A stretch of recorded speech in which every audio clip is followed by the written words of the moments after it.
அந்த கருப்பு நாயின் ஆவேசமும் பாய தயாரான மும்மரமும் ரஞ்சிதத்திற்கோ அணுவிற்கோ முதலில் தெரியவே இல்லை. ஆர்வமாக கோவிலை நெருங்குவதிலேயே குறியாக இருந்தனர். சமீபத்து விட்ட அவர்களை பார்த்து அந்த நாயும் ஓட்டத்துக்கு நடுவில் பாய தயாரானது. குலைப்பு சப்தத்தோடு அது பாய்ந்து வந்த விதம், அதனால் கிளம்பிய புழுதி எல்லாமாக ரஞ்சிதத்தை நடுங்க வைக்க உடனடியாக அணுவை அவள் அள்ளி தோலுக்கு ஏற்றிக்கொண்டாள்.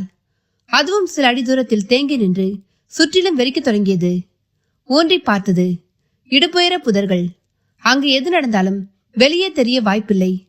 ரஞ்சிதம் அது புரிந்து மெல்ல பின்னால் நடக்க தொடங்கினாள். அந்த நாயும் அதற்கேற்ப முன்னால் வரத் தொடங்கியது. உங்களை விடப்போவதில்லை என்பது போல் பார்த்தது. ரஞ்சிதம் திரும்பி பார்த்தாள். பிரகலாதனும் மற்றவர்களும் நெடுந்தூரத்தில் தெரிந்தார்கள். கத்தி கூப்பிடுவதில் கூட அபாயம் இருப்பதாக உள்ளுணர்வு சொன்னது.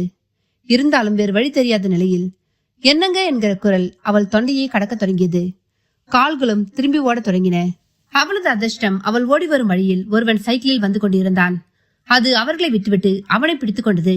சைக்கிளை போட்டுவிட்டு கீழே விழுந்த அவன் மேல் தன் குரூரத்தை காட்டத் தொடங்கியது. என்ன நண்பர்களை, முழு கதையும் கேட்கணுமா? அதற்கான லிங்க் வந்து டிஸ்கிரிப்ஷன் பாக்ஸ்ல நான் மென்ஷன் பண்றேன். அதை கிளிக் பண்ணி முழு கதையும் கேளுங்க.